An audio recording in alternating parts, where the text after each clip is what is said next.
बाबा आई है कि नहीं है? हेलो।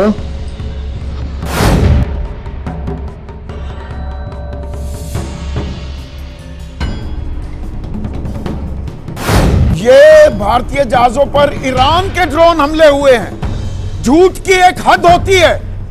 रिंगिट हो गया, मलेशिया का करेंसी, थाईलैंड का करेंसी, बगल में पाकिस्तान का करेंसी 1.3% से बढ़ गया। हमारी करेंसी क्यों डाउन हो गई? युद्ध तो सब जगह चल रहा है ना, असर बराबर होता है। आरएसएस के चीफ, आरएसएस के प्रमुख मोहन भागवत लखनऊ से दिल्ली की ओर यात्रा कर रहे थे, लेकिन तभी कुछ ऐसा होता है जिसके बाद हड़कंप मच जाता है। चारों तरफ जो है वो पुलिस ही पुलिस आपको दिखाई देती है। आखिरकार ऐसा क्या हो गया?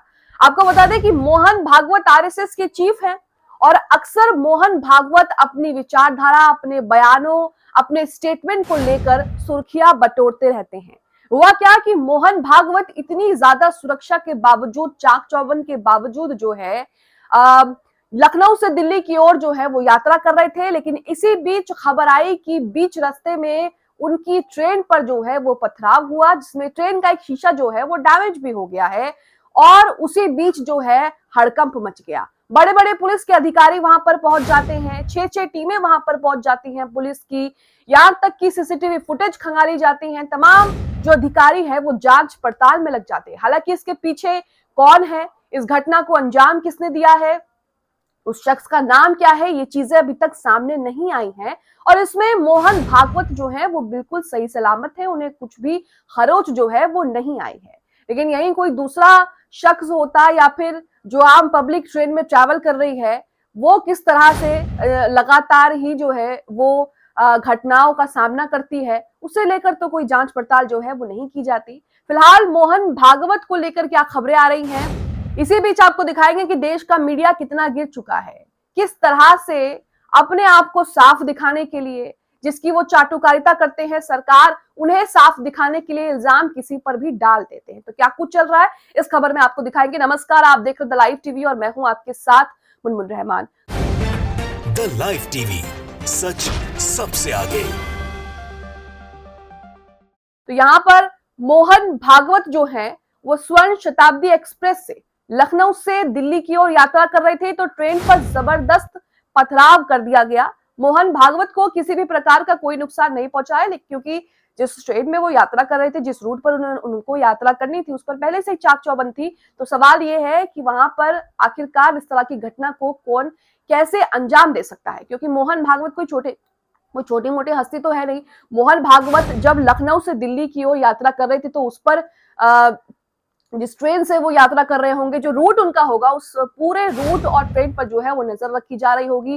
पूरी चाक चौबंद की तैयारियों से जो है वो उन्हें लखनऊ से दिल्ली लेके जाया जा रहा था, लेकिन उसके बावजूद भी ये घटना हुई।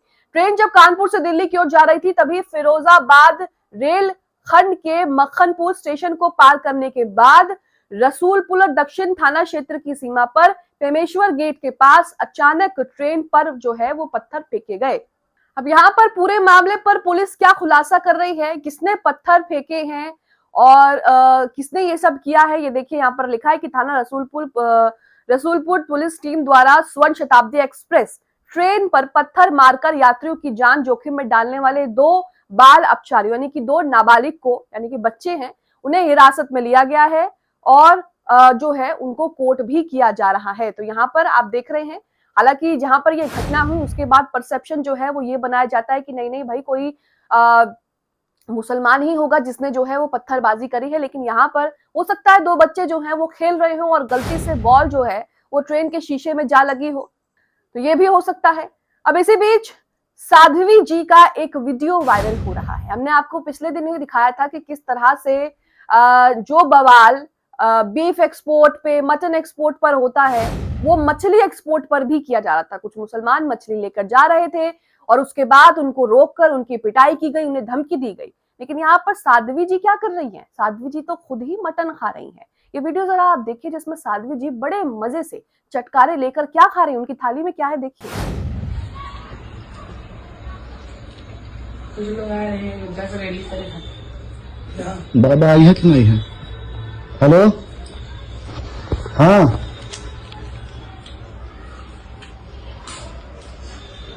फोन कर रहे होते हैं भाई, एक मिनट को। तो ये वही साध्वी जी हैं जिन्होंने कुछ दिन पहले मटन की दुकानें बंद कराने के लिए हो हल्ला और खूब तमाशा किया था। आज देखिए कि यही साध्वी जी बड़े चाव से मटन और बियर का आनंद ले रही है। बताइए, बियर भी पी रही हैं, मटन भी खा रही हैं, तो अब आपको सोचना होगा कि जो लोग कहते हैं कि हिंदू खतरे में है, जागो हिंदू, वाकई हिंदुओं को जागने की जरूरत है और उन्हें देखने की जरूरत है कि भगवा चोले में ये भगवा चोला पहन के सारे कामों को अंजाम दे रहे हैं। ये एक तरफ आपको जो है वो धर्म का पाठ पढ़ाते हैं, लेकिन साध्वी जी यहाँ पर बियर के साथ बड़े ही चटकारे ले लेके मटन खा रही है। अब यहाँ पर एक और वीडियो गुजरात से आ रहा है, जिसमें गुजरात में तो पीएम मोदी की ही सरकार है शुरू से। पीएम मोदी वहां पर मुख्यमंत्री भी रहे हैं प्रधानमंत्री बनने से। लेकिन गुजरात में क्या हो रहा है? गुजरात में तो किसी को कोई दिक्कत नहीं होनी चाहिए, लेकिन ये क्या, सड़क पर जो है वो मारपीट लग रही है। अब ये हो क्या रहा है? गोदी मीडिया कभी कैमरा लेके वहां नहीं पहुंचेगा जहां विरोध मालिक का हो रहा है। गुजरात के मोरबी में किसान राष्ट्रीय सेठ के खिलाफ सड़क पर हैं, क्योंकि उनकी जमीनों पर हाई वोल्टेज बिजली के खंभे जबरदस्ती खड़े किए जा रहे हैं। लेकिन मजाल है कि गोदी मीडिया खबर को चला दे। अब जब वहां पर लोग प्रदर्शन कर रहे हैं तो मोदी जी की जो पुलिस है, मोदी जी के राज्य में जो पुलिस है, वो उनके लोगों का क्या हाल कर रही है, जरा आप भी देखिए।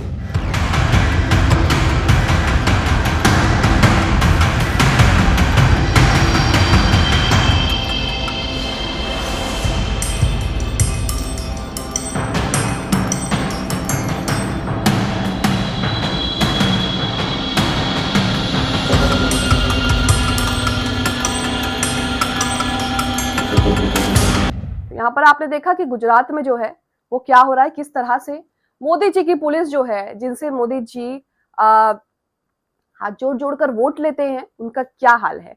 अब इसी बीच मोहम्मद जुबैर ने यहाँ पर कुछ तस्वीरें शेयर की है और इसका भंडाफोड़ किया है कि ये सरासर फेक न्यूज है। क्या है देखिए, यहाँ पर लिखा है कि प्रभावशाली दक्षिणपंथी अकाउंट्स द्वारा फैलाई जा रही फेक न्यूज, मुसलमानों को निशाना बनाकर जितनी ज्यादा फेक न्यूज शेयर करते हैं, बीजेपी उतने ही ज्यादा स्वागत करती है और अपने कार्यक्रमों में उन्हें बुलाती है। इसका लड़कियों को परेशान करने की घटना से कोई लेना देना नहीं है और ना ही आरोपी मुसलमान है। पहले मैं आपको खबर बताती हूँ कि कौन सी फेक न्यूज जो है वो फैलाई जा रही है। यहाँ पर देखिए 2 तस्वीरें हैं। अब इस तस्वीर, इस ट्वीट में लिखा है, ये ओशन जैन है, जिसमें लिखा है कि मोहम्मद आरिफ अशरफ अली आसिफ खान, उम्र 22 साल, दिनों का काम स्कूल के बाहर लड़कियों को छेड़ना और गंदे इशारे करना है। आज पुलिस ने उन्हें पकड़ा है, उनकी अच्छी तरह से धुनाई की है। ये फेक न्यूज जो है वो उमेश जैन फैला रही है। अब यहाँ पर मोहम्मद जुबैर जो है, उन्होंने देखिए भंडाफोड़ करते हुए कहा है कि ये जितना फेक न्यूज फैलाते हैं ना, उतना राइट विंग के लोग यानी बीजेपी के लोग जो है वो इन्हें अपने कार्यक्रमों में बुलाते हैं। और इस बात में तो कोई दोहरा ही नहीं है, क्योंकि बराबर में एक फोटो भी आप देख रहे हैं जिसमें बीजेपी नेता के साथ उसकी फोटो भी है। अब यहाँ पर लिखा है, इस घटना का लड़कियों से परेशान करने का कोई लेना देना नहीं है, जैसा कि दावा किया जा रहा है। सच ये है कि अप्रैल में कुछ लोगों के एक समूह ने रात में गुंडागर्दी की, घरों और गाड़ियों पर पत्थर फेंके और कई कारों और खिड़कियों को जो है वो नुकसान पहुंचाया।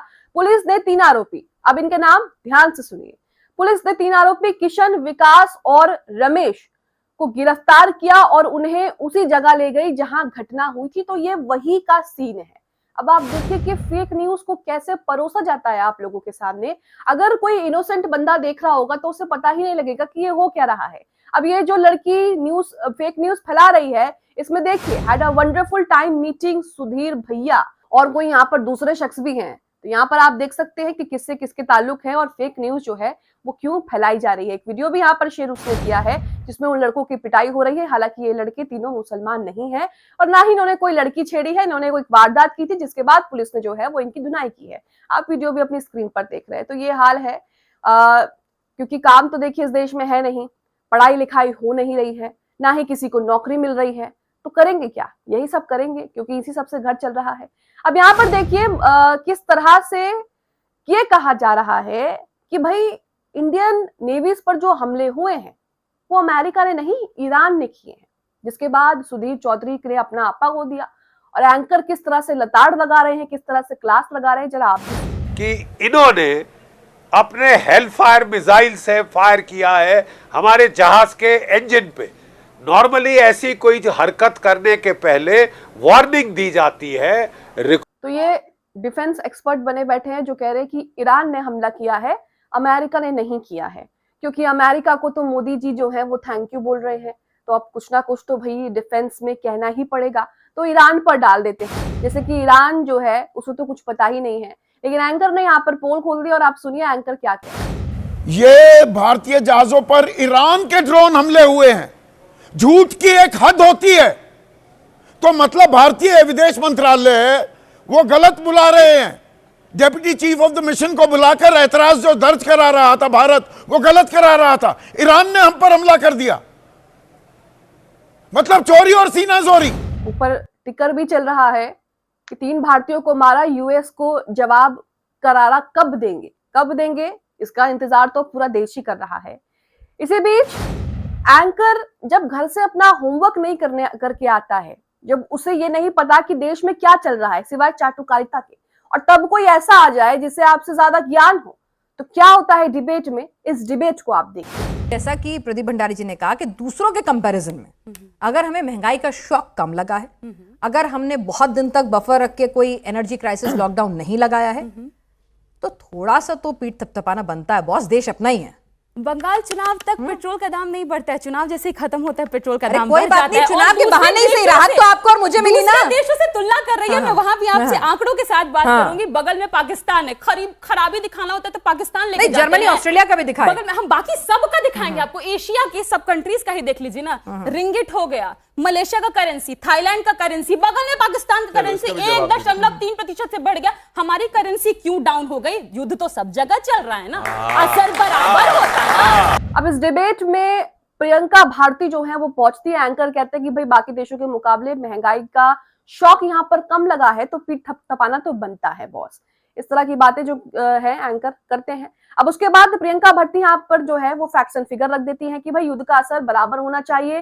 तो युद्ध का असर सिर्फ मलेशिया, थाईलैंड, सिंगापुर, यहाँ तक कि पाकिस्तान की मुद्रा जो है उस पर क्यों नहीं पड़ रहा, सिर्फ हम पर ही क्यों पड़ रहा है। वहां पर वो बताती भी है कि पाकिस्तान जो बराबर में है, जिसकी हमेशा ये तुलना करते हैं, जिससे कंपैरिजन करते हैं, उसकी करेंसी 1.3% मजबूत हुई है, और ऐसे ही मलेशिया और बाकी देशों की भी हुई है, लेकिन हमारी 20% कमजोर कैसे हो गई। 2022 से 2026 तक रुपया लगातार गिरता जा रहा है, लेकिन प्रधानमंत्री तो कहते हैं ना कि रुपया तो भाई उसी देश का गिरता है जिस देश का प्रधानमंत्री गिरा हुआ होता है। बिल्कुल सही बात है, शायद इसलिए रुपया जो है वो लगातार गिर रहा है 2026 में भी। अब इसी बीच अब एक मशहूर टीवी एंकर है नविका कुमार, आपने बहुत वीडियोस इनकी देखी होगी। अब इनकी लैंग्वेज की हद देखिए, इनका जो बोलने का ढंग है वो भी जरा देखिए। ये वीडियो में कांग्रेस को चिरकुट पार्टी कह रही है और एक दूसरे वीडियो में राहुल को ब्लडी राहुल कह रही है। देखिए, ध्यान फरमाइएगा क्योंकि यहाँ मध्य प्रदेश आ रहा है, यहाँ पर आपकी लड़ाई जो है चिरकुट पार्टी कांग्रेस के साथ भी है। On my vacation and I'll go for vacation. And the day he returns, on the day he returns, तो यहाँ पर आपने देखा कि गोदी मीडिया के एंकर अपनी भद जो है वो खुद ही पिटवा रहे हैं। इसके लिए किसी को भी जिम्मेदार जो है वो आप नहीं ठहरा सकते।